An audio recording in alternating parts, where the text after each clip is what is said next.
The broadcast is now starting. All attendees are in listen-only mode. Hi, everyone, and welcome to WordStream's December webinar, the most impactful PPC changes of 2019 and how to use them in 2020. My name's Amanda, and I'm here to kick things off before I pass it off to Mark today. To start with just some general information about WordStream. A lot of you may have heard from us from our amazing content, our blog, possibly through some of our content and white papers, but what you may not know is that we have a software that allows you to manage Google, Bing, and Facebook all from one place. It makes online advertising so much easier by serving you up alerts to help you optimize and manage your campaigns. We do the analysis for you so that you can take action in your accounts easier. We have an amazing online community, so we'd love for you to get connected with us, be our friend, find us on Facebook, Instagram, LinkedIn, all of the above, and let us know your thoughts and talk to other fellow WordStream fans. And then before we jump into it, this webinar is being recorded, so please check your inbox within the next 48 hours after the live date for the deck and recording. And also submit your questions today. We want to hear from you. We want this to be beneficial. And guys, we have Mark here. He is the #1 most influential PPC expert of 2019. So this is the time to get your questions answered and learn as much as you can from him. So without further ado, I will pass it off to Mark. Awesome, Amanda. Thank you so much. Guys, I am thrilled to be here. This is the last WordStream webinar of the year, but it also happens to be one of my favorites. This is such a unique opportunity that when Amanda approached me about doing another one of these recap of the year webinars, I started taking notes about what's changed over the course of the year and just making a list. I filled 3 pages of content just around what changed in 2019 alone.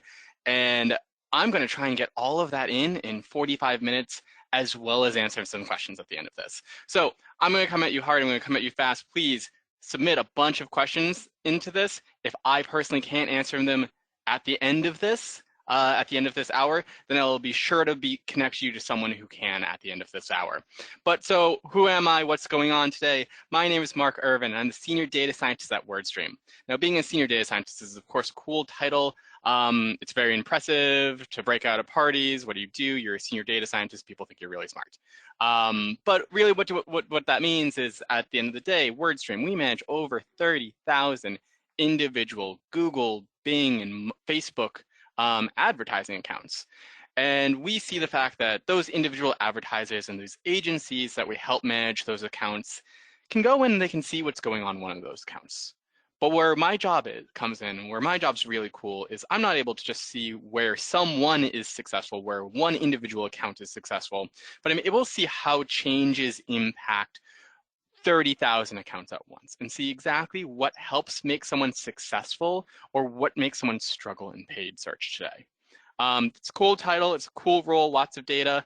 As a result of all of this, this year, the most important change of this year really is the fact that I was named the most influential paid search expert of the year. If that's the first time you've heard that, then you're clearly not on my team because I bring it up all the time. I already see Amanda rolling her eyes because it's something that I bring up just about every single meeting I'm in. So that was the big change on my side this year, being named #1, but this didn't happen overnight. I'm entering my 8th year in 2020 of paid search. And it's one of those things that paid search is such a dynamic, changing space that when we even just look at the numbers of what's changed in the past year, a lot of things have happened in the past year. And if we just look at the aggregate of what's going on in Google, we see the fact that Google search has increased by 12% in this past year. And with that, search ads, people who are clicking on search ads, also increased by 18%. Every individual paid search ad, on average, has increased by 15% click-through rate. So we're seeing the fact that now there's more opportunity than ever to get in front of people, to have people engage with your brand, to have people find you online. And it's very easy to get people to engage with you across Google and all its ad formats and all of the changes that I'm going to get into. But with that good news comes some bad news as well, particularly for small and medium businesses. We see the fact that Google in all of its success, is able to attract more advertisers to its platform than ever before. And that's put competition at an all-time high now. We see that the cost per click on a Google search ad has increased by an average of 12% this past year. And with that increase in cost and that increase in volume of people who are out there searching, we see that small and medium businesses are paying 28% more on Google than they have in the past year. So it's a really interesting problem that Google's growth really shows. That just in this past year, we see that growth on Google provides, of course, small and medium businesses more opportunity than ever to find their customers online or have their customers find them online. But with that, it creates new challenges, that it's more easy than ever to also spend a whole lot of money and to spend a lot of it poorly online. And so there are a lot of challenges as Google grows and as our search reaches new people, that we inadvertently find new ways to reach people and waste more money than we necessarily intend to online. So with that, being on top of your campaigns and on top of these changes is vital to minimize your wasted spend and get the most out of your ROI, so you can really reap the benefits of Google's growth here. And so there are a lot of changes. I'm going to cover 8 major ones today. But the first and most meaningful thing that's probably impacted just about all of our clients is that Google's keyword match types changed again this year. Now, Google has multiple match types, as does Bing. Today, I'm specifically looking at some changes that have occurred over the years to the exact, the phrase, and the broad modified keywords. These are the tools in which most advertisers rely heavily on to make sure that they're just showing up for quality traffic online. And it used to be that if you were showing exact phrase or broad modified traffic, that you were just showing to those users who are searching for those particular search terms. But we see that over the years, starting in 2014, Google expanded a lot of these match types to include some common grammatical variants. Singulars, plurals, misspellings, and grammatic variants, they were fairly minor. In 2014, Google introduced some things so that you didn't necessarily have to have the singular, plural, car, cars, misspellings, grammatical variants, stemmings, etc., of every single keyword within your account to show an ad for that. That, of course, created some drama in 2014, but Google's really continued to expand that over the years.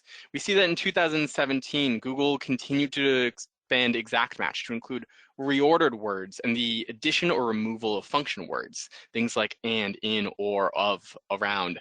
And then in 2018, last year, exact match expanded again to include synonyms, paraphrase terms, and implied words as well. So for a long time, Google had been changing around exact match and how that matched out people's keywords to different search terms on the web. Well, just this past August, Google expanded all of those updates that it did over the course of the past 2 years to both phrase and broad modified keywords, which already reach a larger audience online due to the nature of those keywords themselves. So we see that this is a big change. Specifically, if we were to look at Google use the example for lawn mowing services.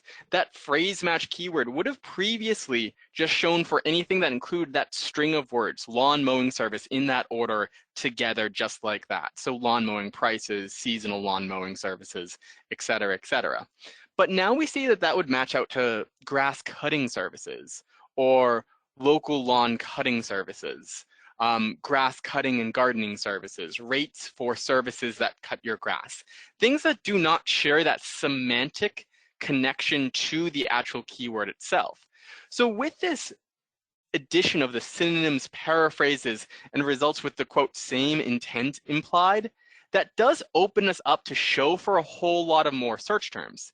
Now, some of these, such as Google's example, are fairly innocuous. Like, hey, it's really great that if I'm a lawn mowing services, I might very well want to show for lawn cutting services. But if I'm a licensed architect, I might not want to show for an architect license or something very similar, that if the semantics of your keywords really matter to you, this does have some negative implications for how your ads show across the web. We saw that as a result of these changes, these keywords begin to show for a lot more queries than they did in the past. When we look at these keywords, they were specifically showing for about 37% more impressions within close variants, getting 24% more close variant clicks, and actually increased the cost of running on these keywords by about 11%, all said and done.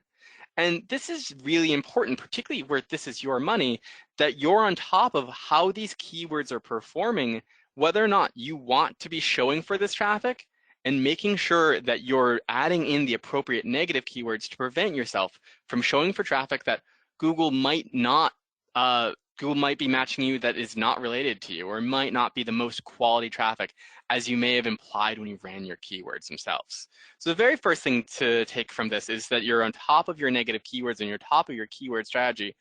But it's also important to think about the fact that the expansion of the continued expansion of these keyword match types means that if more than one of your keywords might be eligible for the same auction now, it's very possible that you had the same keyword across exact phrase, broad modified, and that you might have had different reorders or different synonyms or different versions of saying the same kind of keyword in your account, originally with the intent of that matching out to specific traffic. But with this new broader meaning of this, we see the fact that a lot of these keywords are actually eligible to serve on the same traffic. And that actually creates some internal competition within your own ad account as your keywords are actually bidding against one another. We saw that as a result of these changes, that roughly 1 out of 5 keywords that people are using today or at the time were specifically competing against one another, which drove up their costs and ultimately made their paid search less effective. So this change is, of course, big for the reason that it's getting you in front of a whole lot of new traffic, not all of which that might be good traffic for you, but also the fact that this changes the way that you need to approach and monitor your own keywords to make sure that they aren't competing against themselves. Now, Google did more than just change its keyword match types. It also introduced some new restrictive ad policies. And this has been huge for a lot of industries that are already in some restrictive spaces to begin with. So Google, no stranger to controversy, particularly in this day and age, it now requires some advertisers to complete authorization just to run ads online. Specifically political ads.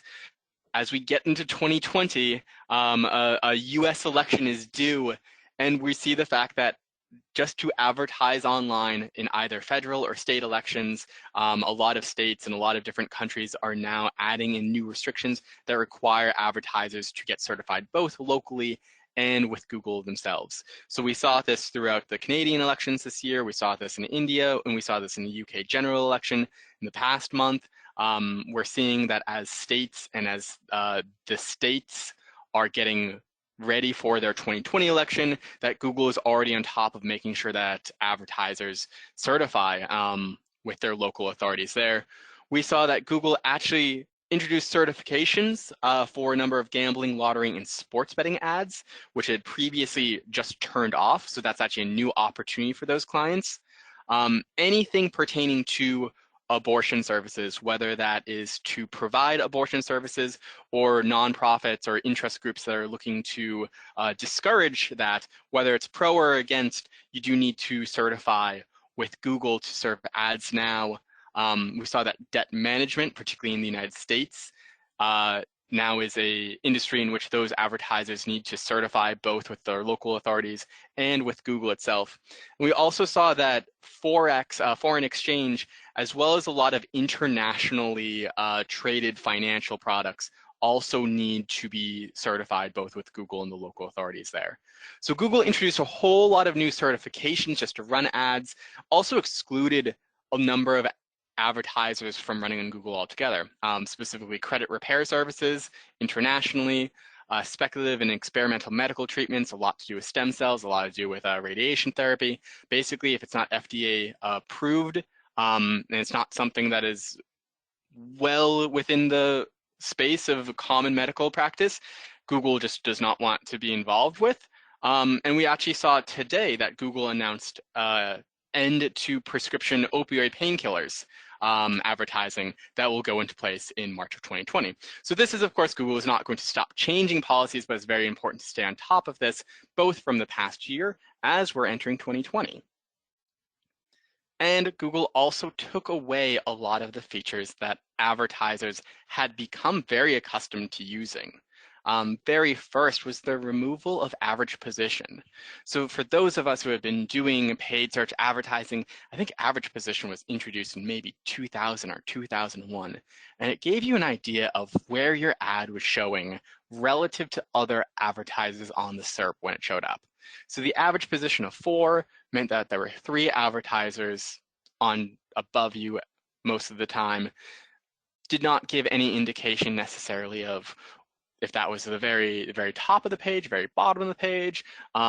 We see that here on this example on the right, that highlighted ad here is technically position 4, and as is this ad right down at the very bottom of this page, that they both had this position of 4, but it didn't necessarily really state where their ad was falling and what that really meant to them.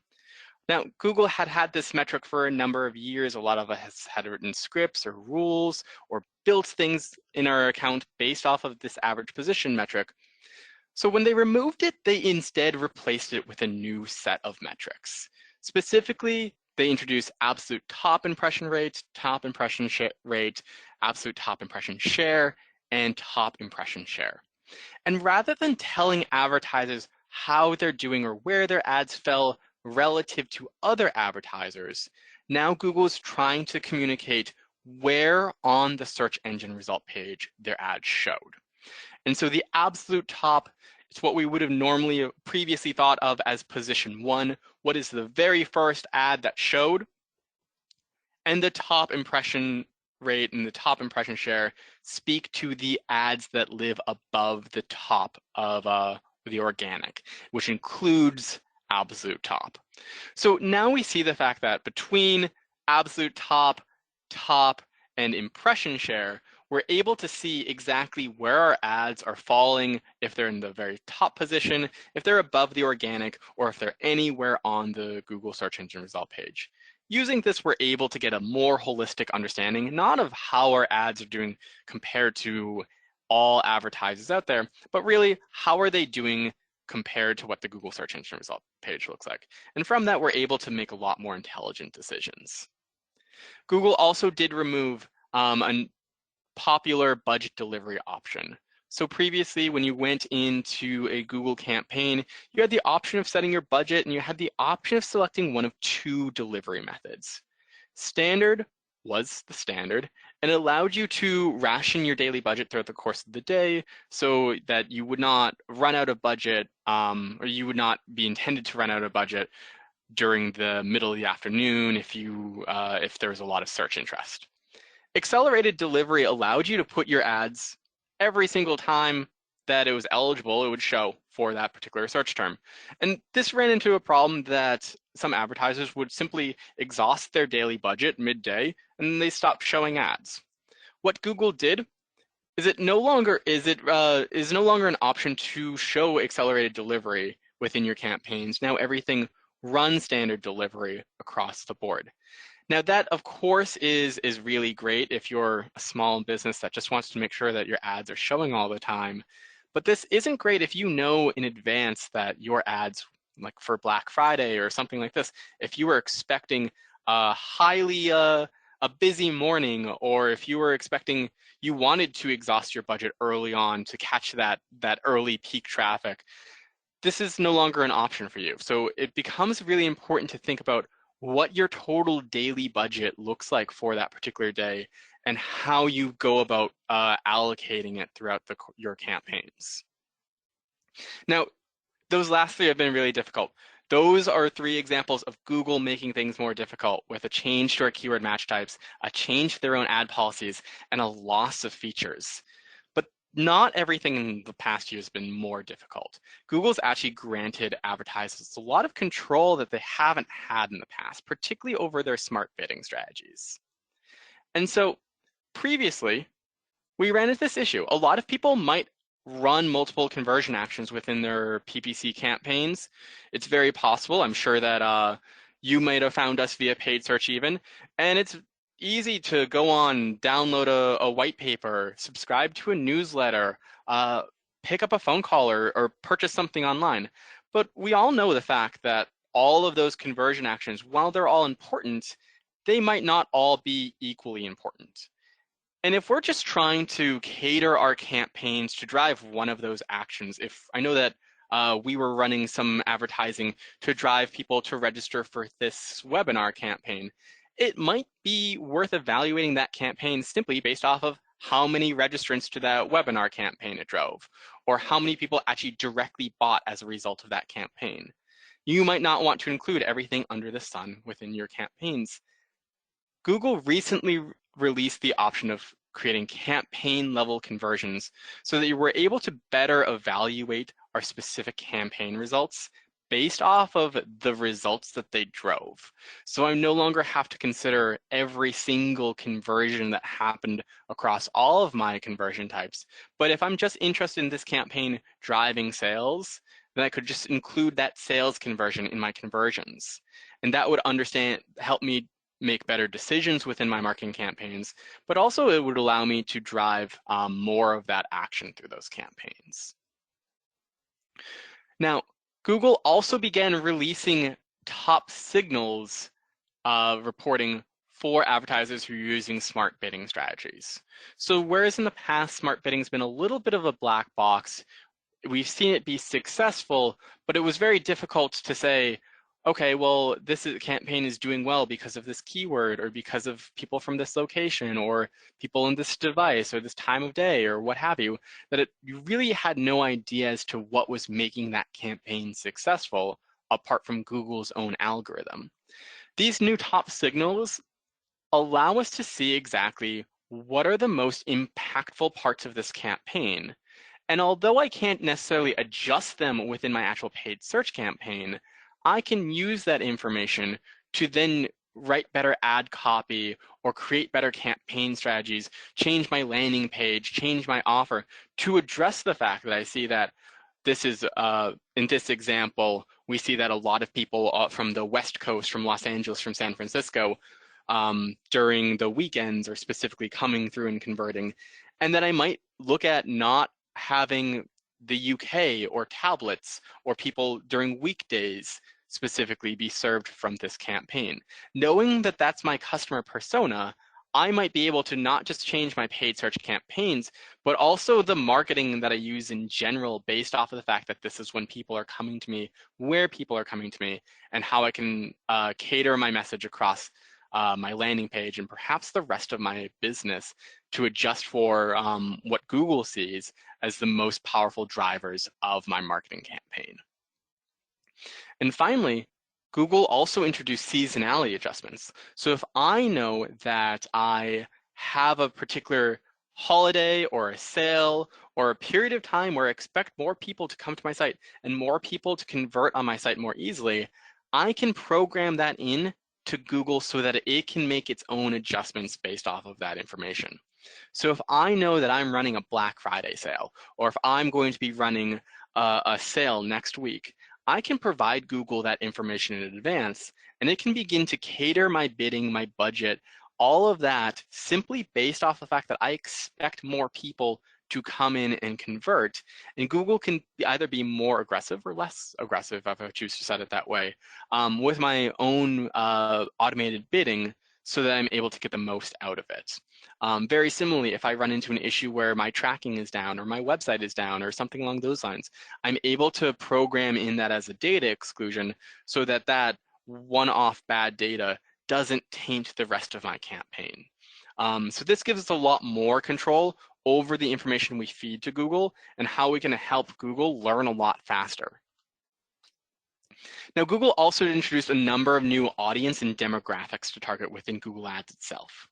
Now, there's already a lot that you can target users based off of. Beyond just keywords, you can go and you can create audiences to narrow down or to really own particular audiences based off of their email, their phone number, their address, remarketing lists, whether or not they've been to your site, similar audiences, in-market audiences, demographics, age, gender, income, parental stage, education, relationship, homeowner status, and life events. That's already a lot that Google offered, but they continue to give us a few more tools this past year. They introduced Affinity Audiences for search to allow you to target users that demonstrated an interest in your topic, even if they haven't been to your personal website yet. So whereas in-market audiences was about someone whom started searching for your particular product or your particular service, Affinity audiences were for people whom demonstrated a long-term interest in that particular topic. So someone who is into beauty and wellness, for instance, it means that it's not me who is just doing this search because it is Christmas and I'm looking for something for my sister. Someone who is has an affinity for beauty and wellness is someone who is looking for that particular product frequently and has an affinity for it, and is likely always going to be a better customer for that particular topic than necessarily someone who is just looking at this for the first or the second time. So affinity audiences have this reach of like very loyal, very interested people that if you're trying to expose your brand, get into the paid search game, get your brand out there, that this is a very popular way to get out there in front of an audience that you know is a fairly safe audience for you.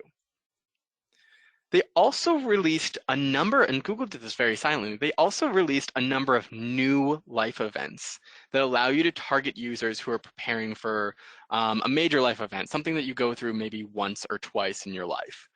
So in the past, they've only allowed people to target people whom were about to or who have recently graduated from college, about to or recently get married, or about to or recently moved.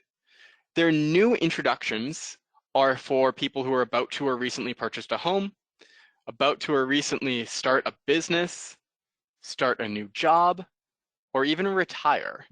And these are major life events, of course. As you think about what purchasing a home looks like, well, I can't because I haven't, but for everyone who isn't a millennial out there that can afford purchasing a new home, you're not just buying a new home. That's not just a one-time purchase, but that's something that you spend a lot of time researching online. You're looking for a real estate agent. You're looking for a home, most certainly.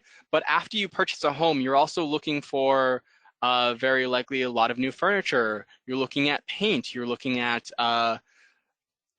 usually a pet. There's a lot insurance. There's a whole lot that goes into purchasing a home or starting a new business, starting a new job, or retiring. That isn't just that physical act, but beyond that, what are the other products that people go about buying when they go through this? There's a lot of potential for marketers to know the fact that starting a business comes with a whole lot of upfront costs. Not just in starting a business, but in making sure that business is successful, making sure that they're advertising online. There's a lot of tangential related expenses related to that that has a lot of potential for marketers. Now, all of these new demographics and audiences are exciting in themselves, but what gets more exciting is the fact that Google also released the ability to combine different audiences and let us expand or refine that using some logic. So now I'm able to not just target people whom own a house or people whom are interested in landscape design, but I'm also able to specifically narrow that down to reach people who are homeowners and interested in landscape design. And I'm able to combine those audiences so that I'm able to find the most valuable audience for me out there. Also in that, I'm able to go about excluding individual audiences from this new audience list. So I can go target people who are homeowners and interested in landscape design, but are not necessarily value shoppers or bargain hunters. Just by going in and combining these different audiences and adding or removing them to narrow down that criteria, I basically have gone through here and created this high value homeowner audience who is particularly interested in my my services here, landscape design, that is most likely to purchase from me. By going about and doing it this way, I'm not able to just get the best of any one audience, but combine them together to make my own and really own that audience, which is really exciting. Now, with all of this, Google introduced new ad types as well, particularly on the search side. And so the very first one I want to talk about is responsive search ads. Google first announced responsive search ads about a year and a half ago, but they went to general availability mid-2019, which means that every advertiser today can go and create responsive search ads within their account. And responsive search ads are a new ad format altogether, where rather than going in and just writing 3 headlines and 2 descriptions and having that be your ad, this allows us to give Google a number of different assets to play with so that it can mix and match those individual assets and find the right ad for that right customer. Now, it might not sound like a big difference by giving Google 15 headlines or 4 descriptions, but those permutations, those variations of those 15 headlines and those 4 descriptions, they're going to use that to write not just one ad, but all said and done, that makes 43,680 different variations of your ad, which is more A/B testing than I believe any human being can or should ever do. And this gives Google a whole lot of opportunity to message match across a number of different variants to make sure that it's serving the right message to the right user without us having to think about creating a different ad for every individual search or every different demographic or every different user that's out there. We see the fact that advertisers who are using this in conjunction with their ETAs have a 14% higher click-through rate and an 8% higher impression share. And that's just because Google is able to, of course, use the ads that we create, our standard ETAs, to serve to users, but it gives Google a whole lot of more opportunity to start doing ad copy testing for us. So that I'm not just always writing about free shipping or a sale or about the same value props that I include with my ads, but it gives Google a whole lot more opportunity to message to users that might have different sensibilities, might specifically care about the sustainability, or that something was made in the United States, or that something was imported, or your brand name, or anything along those lines. All of these kinds of tertiary things that we might not think about when we're writing 300 characters worth of ad copy gives Google a whole lot more opportunity to cater ads to people who are out there searching. So this is, of course, exciting. It's available in all accounts today. And we're seeing good success from that right now. But that's not the only ad format that Google started to play with in 2019. At Google Marketing Live, they announced gallery ads, which are the first search ads of their kind. They allow advertisers to provide a carousel of images to a user to swipe through across the SERP. So we see the fact that gallery ads show up. They look just like search ads, but of course they have this giant picture associated with them, showing only in that very top spot on mobile search result pages.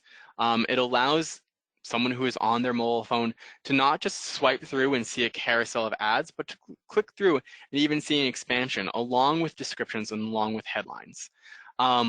This is, of course, very exciting. It's in a limited beta today. I believe that only about 300,000 advertisers have access to it today, including some WordStream customers.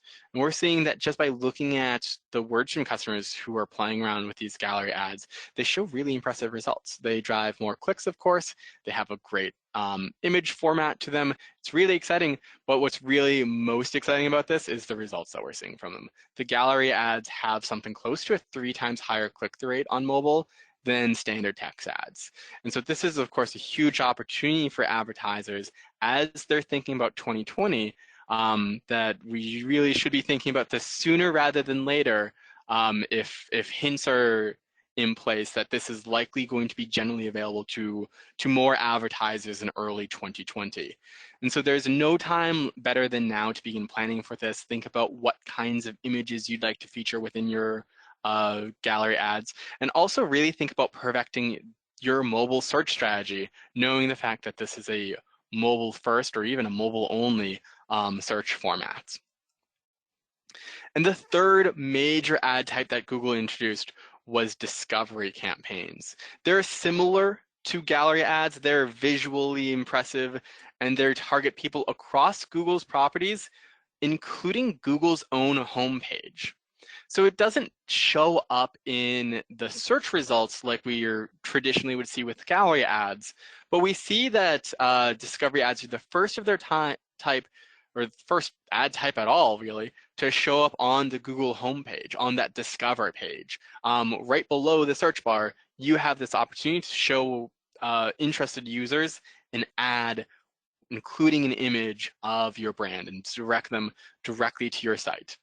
We also see it on the YouTube homepage. Of course, the YouTube homepage is the second most popular search engine in the world, driving over 1 billion monthly active users.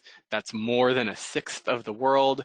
And Gmail, also the #1 email service of the world. Easy to get in front of users across both Discover on the Google homepage, the YouTube homepage, and Gmail all in one campaign type. So we've seen very good results from this as well. It's of course a great opportunity for advertisers who are looking for that next thing outside of just Google search. That of course pivoting to these other properties with Discover is a popular, easy way to be successful online and find the right people for you. Now, beyond just the ad format changes that Google's introduced, Google's recently, and when I say recently, really in the last couple of months, introduced a few new search ad extensions as well that are particularly exciting. The first, and this was probably released within the last week or so, actually, is the Google Image Ad extensions. And so the newest ad format is this image ad extension. And it's a little different than a lot of our other ad extensions that we're used to. Firstly, in the fact that it prominently displays an image right next to your search ad here. Here you see that picture of headphones next to the search ad. And so that image is pulled directly from the landing page that this is sending people to. So it's not something that, like a lot of our other ad extensions, where we provide the copy or the messaging or the image in this case for Google to go upload and present alongside. But Google specifically will dynamically pull images from our landing page to show alongside our search ads. And so with that, it will only work if we own all the images on our site and we're legally allowed to show all of, or Google is legally allowed to show all those images alongside our ads. This is just a quick time to do a compliance check. Make sure that you legally own the rights to advertise with all of the images on your site, and make sure that you comply with that when you share them over to Google. Because otherwise, of course, if Google hits any concerns with it, it's going to flag your ads and disapprove these extensions. Now, Google also released this new opportunity for advertisers called lead form extensions that allows a searcher to submit their contact information directly from the SERP. So if I were signed in to my Google account and I saw one of these mobile or tablet extensions, it would automatically, it would give me the option here to click on the Apply Now button or the interested form here. It would automatically populate my name, my email, my phone address, my contact information that I could submit along to an advertiser without ever even going to a landing page. And so this is really great, of course, for advertisers who are interested in getting form fills, that this allows people to submit directly from Google. Think of this as incremental or an addition to what the search ads would drive themselves. We've seen in the last couple of months of testing this, that of course this is making a large difference in people's accounts, but a lot of these form fills do not replace the form fills that you would get on your landing pages themselves. If someone needs to still get more information, they're still very likely to go to that landing page, go to that website, read more about this, and then submit it there. But this is really ideal to drive some more incrementality to that, or to get people in the door with a easy offer, get them to subscribe to a newsletter, get their contact information so that you can field that to a sales team to follow up with them. And finally, not to be out forgotten, but Bing also introduced its own new ad extension, here called the Action extension, and it's not something that's available on Google. And so Bing's new ad extension, Action extension, here highlights a clear call to action to complement their search ads. You see it on the ad on the left with that little reserve button. You can, of course, include reserve, but Bing has over 60 call to actions. I believe it's 68. And that can include anything from book now to reserve to download to get a quote to apply now to submit. There's a whole lot of things that you can include as a call to action here and then send a user to go do directly, again, from the Bing search result. And we've actually seen that advertisers on Bing have seen a 20% increase in their click-through rate just by implementing this new ad extension, which is a really great segue to end the webinar for a number 8th point for Bing Ads. And that's that Bing Ads rebranded or became Microsoft Advertising. Now that change sounds a little minor, of course. It sounds like a rebrand. It sounds like they just renamed that platform, but it's really symbolic of what Microsoft's focus is these days. You see, over the course of the year, we may have originally thought about Bing Ads as just Bing at the beginning of the year, and that was largely true. But back in March, Microsoft began to serve all of the search traffic that was coming through its partner Yahoo. And Yahoo makes up about 11.7% of the US search market today. It's still a fairly large brand, certainly not Google, certainly not the dominant force, but when you combine Yahoo and Bing together, it certainly reaches a whole lot of more people. And that's symptomatic of a larger change in Microsoft and Bing's strategy for how it's about to serve the search market in the US and abroad. That when we look at this, it's no longer just Bing and Yahoo, but they've also partnered with a number of smaller search engines. We look at AOL, we look at Microsoft's own MSN, and we look at DuckDuckGo, we look at Ecosia. A lot of these smaller partners, all said and done, when we add up Bing and all of these small partners together, they represent 36% of the US desktop search market. So although Bing is no longer just driving search results to Bing, it's driving search results to a lot of these smaller engines, and just through continuing to expand outside of just Bing.com, it's finding itself with a much larger market share than it entered with. Beyond that, Microsoft isn't just looking at its search game, but it's beginning to, it's already announced plans to introduce its own audience network next year, allowing advertisers to place ads across its Microsoft properties that aren't just search related. So we're seeing this almost become similar to a Google display network, but specifically with Microsoft properties, showing ads across MSN, across Outlook, and across Microsoft Edge. So there's a lot more opportunity outside of just Google in 2020 to consider as well. So I went through a whole lot of changes. I went through a year of changes in the past 40 minutes. I hope that there's a whole lot more to talk about because there was a whole lot more that's changed. But before I do, Amanda, I wanted to toss this back to you. I believe you have a special offer for our customers who showed up today. Yes. So like Mark said, that was so much information. It's kind of crazy to think about all the changes that happened.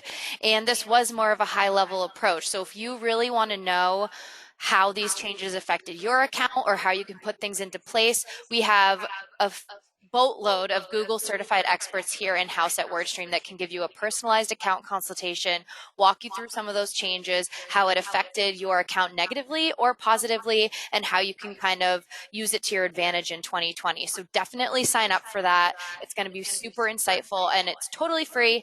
It's great to get that expert insight when you have the chance. So while you guys are deciding on that, I wanted to go over some questions. We had so many come through. We probably won't have time for all of them, but we'll make sure to get to a bunch as much as we can.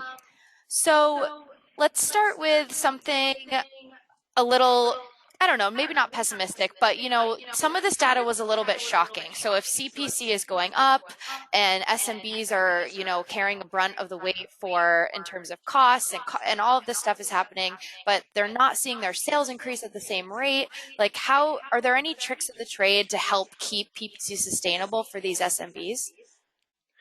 Yeah, so of course, as Google introduces Google's introducing a whole lot more tools for expansion, right? The keyword match types, a whole lot of ways to go get your ads across not just the search result page, but a whole lot more display, discover, et cetera, et cetera.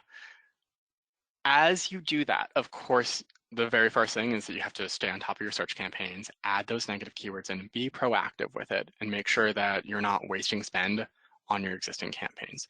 But beyond that, think about how you can optimize your campaigns based off of the people that they're targeting. And that's probably one of the more exciting and more underutilized features, is that it's very easy for even us to go serve an ad to everyone who is searching for paid search help or Google Ads help. But everyone who's searching for that isn't necessarily going to be a customer of us either. How you go about targeting that, whether or not that's through remarketing or through customer lists, or by using some of these new audiences, such as Affinity Audiences or in-market audiences, or some of these life events. Very transparently, when we discovered some of these new life events, such as the business creators or the starting a business, starting a new job, those are similarly the kinds of people whom are most likely to be in a purchasing decision phase from us as well. And so it gives us a whole lot more opportunity to think not just, okay, about what they're searching, but about who they are. And that gives us some opportunity to prioritize our audiences alongside our keywords in the same sense. So certainly we might still want to reach a lot of people who are searching for some of these searches, but it allows us to go more aggressively with audiences who are most likely to buy from us. And that's what we've seen across the board. When we look at the SMBs in our book, the ones that are doing most successful are A, actively managing their accounts, but B, they're beginning to play around with the audiences within their campaigns as well. And do you find that those audiences and the new ways of targeting are as effective, or are they more effective than the keyword targeting that everyone is most used to? I think that they work in synergy, right? That like someone who is actively searching for you is of course a good prospect, but using information beyond what they type into the Google search bar is what's going to differentiate you from a lot of the other people out there. It is not a challenge to go in and create a keyword list and get your ads on Google itself. That's not a challenge, and it's not overwhelming to a lot of the million plus advertisers who have started on Google in the last year. What is a little more overwhelming to people is thinking beyond just what people are doing on Google, but what people are doing outside of Google and how to reach them when they approach Google. And I think that's the bigger component where a lot of SMBs have been struggling. Cool. And in terms of this affinity audience, that's very similar to Facebook's lookalike targeting, right? Or how are they similar? How are they different? Yeah, so Google and Facebook and Microsoft even have a lookalike or a similar audiences list. And I'd say those are very, very similar. And there's even one thing I did not include in this is that Google introduced that same kind of scale that you can select whether or not you want to reach more people more similar or people more broad to your existing audience this year as well. So there's kind of exact parity between them right there. When I think of the affinity audiences, think of affinity as being matched, Google's affinity audiences as being matched to like an interest targeting on Facebook. And that they're a lot more similar. These are people whom show time and time again that they're interested in this particular topic. So someone who's a sports fan or a hockey fan likely does the searches for those particular sports teams, goes to the same kinds of websites, has a lot of that sustained behavior time and time again. And that's different when they're searching for NHL tickets than someone who is searching for NHL tickets the very first time. Awesome. Excuse me. Thank you.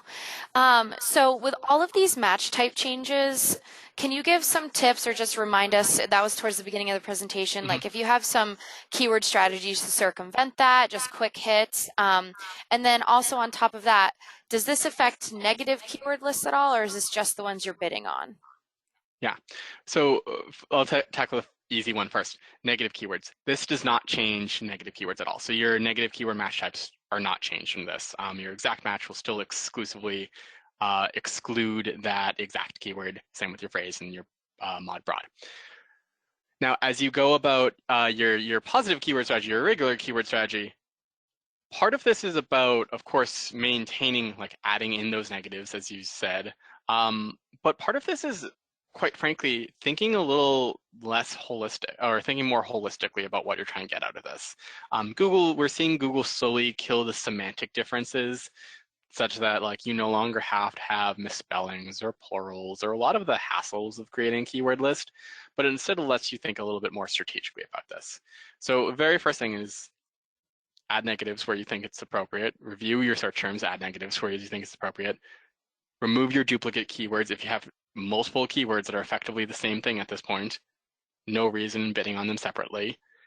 And the third thing that really comes into play is think about how you can get ahead of Google's own changes. Now we know that Google is going to continue to make these changes across not just exact match, but now phrase and modified broad as well.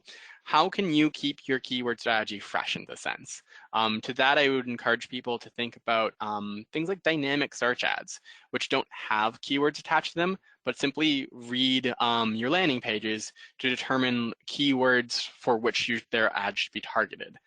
We see that just by thinking a little bit more holistically and allowing Google to do a lot of the manual work here, it allows us to be a lot more strategic with the keywords we do target. So it's a lot healthier to have 30 keywords and all of them be stars than have 30,000 keywords and most of them be duds. Awesome. Someone on the line is brand new to PPC. They're starting to shadow colleagues. What would be some tips that you have, like where to start or how can they maximize that time? And then finally, what are your suggestions for some PPC resources? I think I have one in mind, but you might have some more. Yeah, I have plenty. And it's a place that like, hey, I was 8 years ago too. And what I love is that there are these free resources out there. And if they're on the line, then they're already taking the first step, so good for them. I'll be, again, completely transparent. I didn't start my paid search career at WordStream, but on the first day of my job at my old agency, I was given a link to the WordStream blog to start reading. And so now I'm a contributor of the WordStream blog, and it's come full circle, right? Of course, WordStream has a number of resources, particularly our new Growth Academy as an opportunity. You can also check out our PPC University if you'd like something a little more text-based and a little extensive about all the ins and outs of what's going on here. But beyond that, outside of just plugging WordStream's own resources, definitely check out Google's own Skillshare or Skillshop courses. We see that they provide an easy path to not just learn about advertising online, but also even complete your certification process through Google. A lot of the things that you'll learn in Google carry themselves over to Microsoft and carry themselves over to Facebook as well. Awesome. So we have time for about one more question. But as a reminder, if you want some of your more specific questions answered, raise your hand for that free consultation because we'll get you on the phone with a certified expert and you can kind of ask these more direct questions about your account to them directly. So the final and possibly most important question of the day, what from the #1 most influential PPC expert, what is the #1 PPC strategy to try out in 2020? Wow, that is broad. All right, so I'm pretty serious about this. The #1 thing that we as advertisers, not just even PPC, that we should be thinking about is we should be thinking about our customers and think about how that customer goes about searching. It is not a semantic search. Even if I will make multiple purchases like this today, this week, this month, this year. I might type some of them in to Google, but beyond that, I am more than my search term. So I have ways that I show that I'm interested in buying something online or that I'm in market for something. How can you use the information, the data about me to not just determine that I'm searching for you, but also that I'm ready to be a customer? How do you go through your own personas, understand your personas, and write and target your ads to them?